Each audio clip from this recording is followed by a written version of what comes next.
Hi friends, welcome to Nicholas Kuttie's World. இன்னைக்கு நம்ம செய்ய போறது வாட்டர்மெலன் சுலஷியான பொருட்கள். Lemon juice half teaspoon, sugar 3 tablespoon, watermelon 1 cup.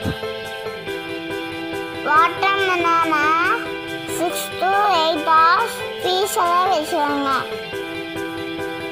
இப்போ எடுத்து பார்த்தீங்கன்னா ஐஸ் கியூப்ஸ் மாதிரியே இருக்கும். ஒரு சாடை எடுத்து லெமன் ஜூஸ் வாட்டர்மெலன் கியூப்ஸ் போடுங்க.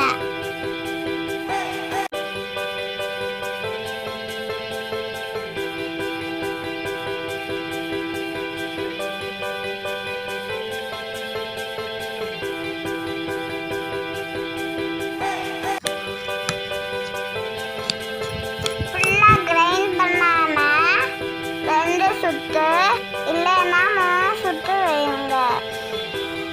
Watermelon syrup ready.